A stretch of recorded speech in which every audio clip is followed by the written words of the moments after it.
There is a question you have been asking for a long time, not always out loud, mostly in the quiet, in the space between one thought and the next, in the moment before you fall asleep, in the middle of an ordinary day when something reminds you of him and your chest does that thing. It does. The question is this: does he love me? And you have been gathering evidence. You have been going over things he said, things he did not say, the way he looked at you that one time, the message he sent at 2 in the morning 3 months ago, the moment he reached for your hand and then didn't. You have been building a case, and then tearing it apart, and then building it again. You have been doing this for so long that it has become almost automatic, almost the background hum of your days. This week something is different. It is not that you found new evidence. It is not that he said something or did something or came back in some dramatic way. It is quieter than that. It is stranger than that. Somewhere in the last few days, the question itself has started to lose its grip. Not because you got an answer, because something in you stopped needing one the way you used to. If you have been feeling that, you are exactly where you are supposed to be. Leave a like and subscribe so you do not miss what is coming next. And drop the words "I just know" in the comments. Anchor that in. Something is moving for you right now that has nothing to do with him and everything to do with who you have become in this journey. Stay with me for the next few minutes because I want to explain what is actually happening and why this shift is not small. It is not a distraction. It is not you giving up. It is the thing this journey has been building toward from the beginning. Before we go any further, I want to say something directly to you. If you have been in this long enough to be exhausted by your own wondering, if the question of whether he loves you has lived in you like a tenant that will not leave, there is a reading that was made for exactly this point in your journey. A twin flame union personal reading built around your birth chart, your energy, your specific connection, not generic guidance. Something pulled from the actual sky of your life, your name, your date and time and place of birth. It arrives in your inbox within 48 hours. An audio reading and a full PDF report. But what it actually gives you is not information. What it gives you is the thing the evidence gathering never could. Clarity that does not depend on what he does next. You can order yours right now. The link is in the description. The sky right now is one of the clearest skies for this kind of reading in years. Do not sit with the question longer than you have to. Today, June 9th, 2026, Venus and Jupiter are meeting at 25 degrees of Cancer. This is a conjunction of the two planets that ancient astrologers called the greater and lesser benefics. In plain language, these are the two planets most associated with love, with abundance, with the opening of good things. And they are meeting in Cancer, which is the sign of home, of emotional safety, of the longing to belong somewhere that feels like yours. This does not happen often. This specific configuration, these two planets at this degree in this sign, will not happen again in your lifetime. And it is happening today, not in 2 weeks, not next year. Right now, on the same day that something in you is starting to feel different about the question you have been carrying. That is not coincidence, that is timing. What Venus conjunct Jupiter in Cancer does energetically is this: it softens the place in you that has been braced. Cancer rules the chest, the belly, the place you hold things you are not sure are safe to put down. For months, maybe years, you have been gripping something, not consciously. It is more like a posture you forgot you were in, a readiness, a low-level watchfulness that has become so constant you stopped noticing it.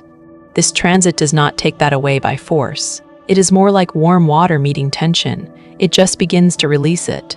And in that release, something becomes available that could not get through the grip. What becomes available is knowing, not information, not proof, knowing. The kind that comes from somewhere below the thinking mind. Here is what has been happening in you from the inside that explains why the question has had such a hold. When we love someone and we cannot feel certain that we are loved back, the nervous system does something very specific. It begins to scan. It is an ancient mechanism. the same one that kept early humans alive in uncertain environments. When safety is unclear, the system mobilizes. It sends attention outward. Look for signals. Gather data. Determine the level of threat. Is this safe? Is this real? Can I trust this? In a twin flame separation, that mechanism gets activated around the connection itself. Because the connection is real and the connection is also absent. Because you feel him and he is not there. Because the love is unmistakable and the relationship is not stable. Your nervous system cannot reconcile those two things. So it keeps asking, it keeps gathering.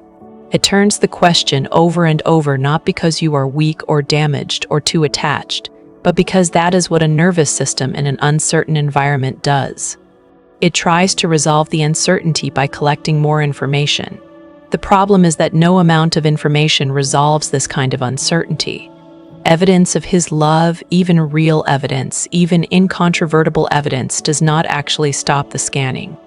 Because the question was never really about what he feels. It was about whether it is safe to put the bracing down. And that is not a question evidence can answer. That is a question only one thing can answer. There is a concept in developmental psychology called object constancy. It was first described in work about how children learn to hold the reality of a parent, even when the parent is not in the room. A very young child, when a parent leaves, experiences that as a kind of annihilation. The parent is gone, and in the child's experience, the parent does not fully exist until they return. As the child develops, they build the capacity to hold an internal representation of the parent, to know somewhere in themselves that the parent is real and present and loving even in absence, that the love is stable across the gap, that disappearance is not abandonment. Most of us developed this capacity adequately for ordinary relationships, but the twin flame dynamic, for a very specific reason, tends to reactivate the pre-object constancy experience. It is not regression. It is not pathology. It is the connection itself reaching into the earliest layer of your emotional architecture and saying, this part did not get fully built. This is where we are going. And this is important to understand because many women in this journey beat themselves up for the checking. They think it means they are too attached, that they need to love themselves more, that they are spiritually undeveloped or emotionally immature. None of that is true. What is true is that this specific connection was designed to find the exact place in you where object constancy was incomplete. Every twin flame journey does this, not as punishment, as precision. The soul knows exactly which wound to press on, to open the growth that the current version of you cannot access any other way. The pre-object constancy state feels like this. The love is only real when it is confirmed. When he reaches out, you breathe. When he pulls back, everything becomes uncertain again. You cannot quite hold the thread of what you know to be true about this connection when the evidence is not actively in front of you. It is like trying to hold water. It was there, you felt it. And then it is gone and you are not entirely sure it happened. And so you look for it again. Gather more evidence. Replay the conversation. Go over what he said. Try to find the moment that proves it. The developing of object constancy in this journey means something very specific. It means building the internal capacity to hold the reality of this love as stable and continuous, even when the external form of it is nowhere visible. Even when he is silent, even when he is pulled back completely, even when months have passed and you have no new data and the logical part of your brain is building a case for why you imagined the whole thing. The knowing does not depend on his behavior to stay intact. It is held somewhere in you that evidence cannot reach, and it cannot be taken away by evidence either. Because here's the thing about your twin flame. He is not an ordinary absence.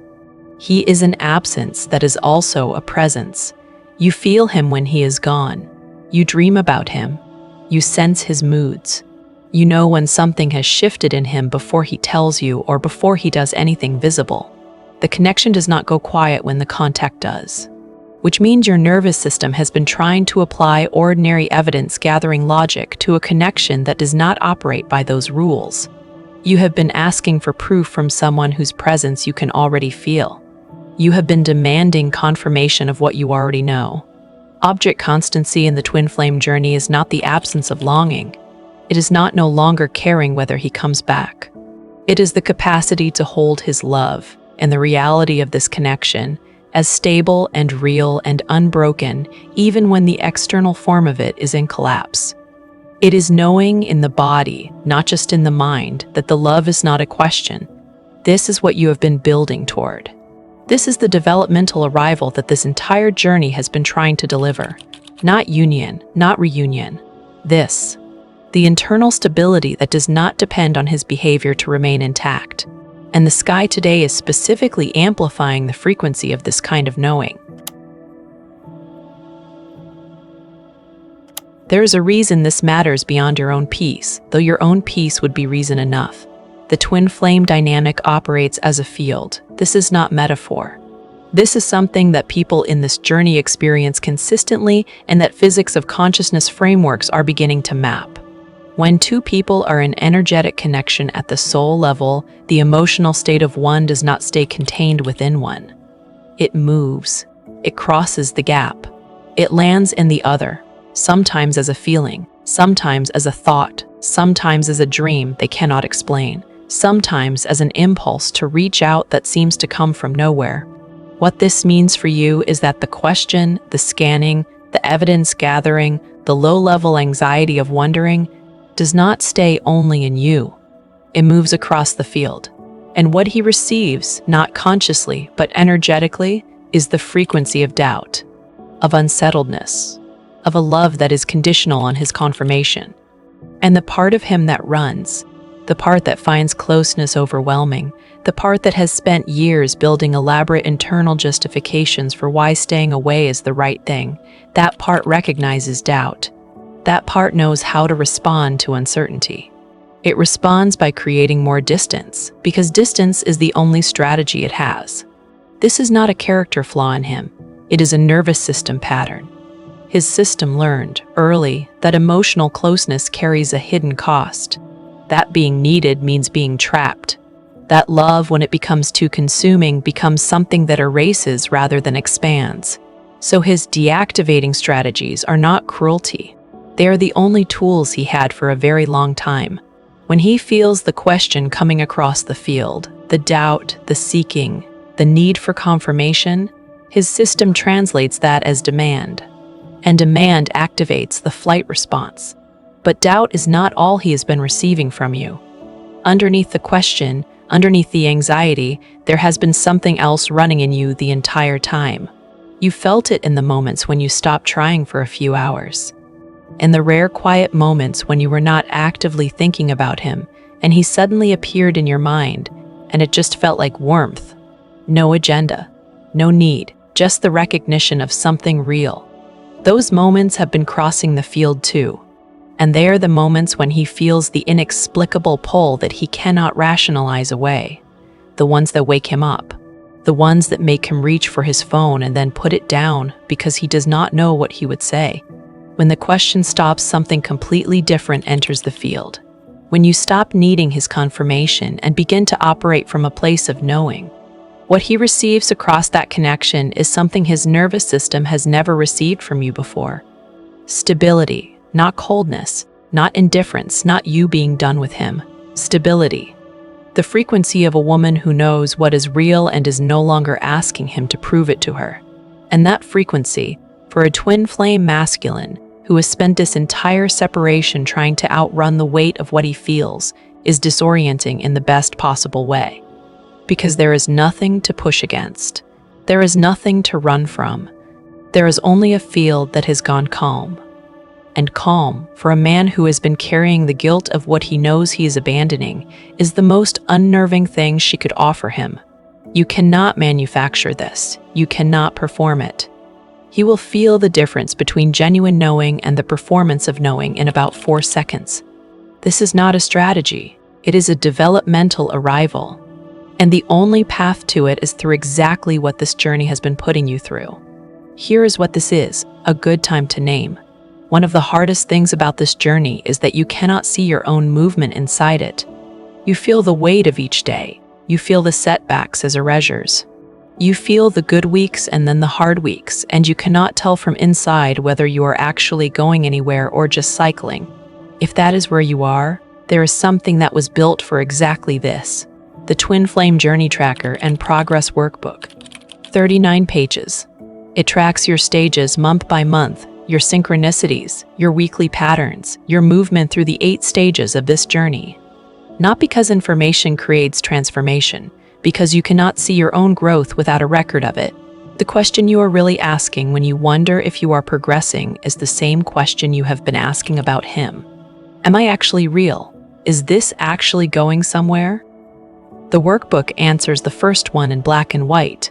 And when you can see your own movement clearly, the second question stops having the same grip. It is in the description. Back to what is happening in you this week. There is a version of this journey where you wait for him to change, where your peace is contingent on his arrival, where the question of whether he loves you remains the axis everything else rotates around. And there is a version where something in you finally settles into knowing, and from that settled place, something entirely different becomes possible. Here is what the psychology of this tells us, and here is what the cosmic timing today is amplifying. The attachment system, when it is organized around anxious seeking, produces behaviors that push away the very thing being sought. This is one of the most cruel paradoxes of the human relational system. The more desperately someone seeks confirmation of love, the more they behave in ways that make the other person feel pressured, overwhelmed, engulfed. The more they reach, the more the avoidant partner deactivates. The more they need, the more the masculine withdraws. Not because the masculine does not love her, because the masculine's nervous system is responding to her frequency, not her intentions. When the frequency changes, the dynamic changes. Not because she performed differently, because she actually arrived somewhere different internally. Because something in her stopped being organized around the question and started being organized around the knowing. Venus conjunct Jupiter in Cancer today is the energetic amplifier of this arrival. Cancer is the sign of emotional security, of home, of the kind of love that does not need to be proven because it is simply where you live. Jupiter expands what is already present. Venus harmonizes and draws toward. What this configuration does is expand the feeling of emotional home within you. It amplifies the quality of security that is available to you right now if you are willing to stop asking the question long enough to feel what is already there. What is already there is this. You know this connection is real. You have always known. The question was never about whether it is real. The question was about whether you are allowed to trust it without his active confirmation. Whether love that is not currently showing up in form counts as love.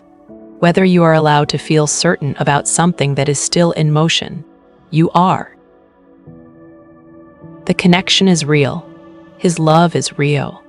Not because he has said it in the right way, or behaved in the right way, or returned in the way you asked. Because you can feel it. You have always been able to feel it. That feeling is information. It is not delusion. It is not limerence. It is not you making something up because you want it to be true. It is you receiving what the field has been transmitting across the entire separation. Today's sky is asking you to let that knowing be enough. Not as a spiritual platitude, as an actual practice. The next time the question comes up, the next time your mind begins the familiar circuit of did he, does he, will he, what if, the practice is this: breathe into your chest. Find the place where you actually feel him. Not the anxious place, the knowing place. The place that has been certain the entire time, even while the mind has been manufacturing doubt. Put your attention there. Stay there for 30 seconds. Let it be information. And here is what is going to shift on his end as this lands in you. He is going to feel the change before he understands it. You are not going to announce this. You are not going to send him a message or show up differently in any visible, performative way. But the field between you will feel different. The texture of what reaches him energetically will change. Right now, what he has been receiving across this connection has had a quality of searching in it, of needing something from him, not as criticism of you, as a description of what the anxious attachment frequency transmits, wanting, seeking, waiting. When that frequency becomes knowing, what reaches him is something else entirely. It is stillness that is not cold. It is fullness that is not closed. It is a woman who has stopped needing his confirmation, not because she no longer loves him or no longer wants the connection, but because she has finally found the love inside herself that she was looking to him to provide. And that, for a twin flame masculine who has been carrying the impossible weight of being someone's source of certainty in a connection he himself does not know how to hold, is release. The pressure lifts, and in the place where pressure was, space opens. Space for something neither of you could have created while the question was still running. The question does not need an answer from him. It already has one from you. And that is where this changes. Not when he comes back. Not when he says it. Now. Today. In the sky that is opening something in you that has been waiting to open for a long time. You did not come this far to stay in the question. You came this far to arrive at the knowing. And something in you, this week, is beginning to recognize that it already has.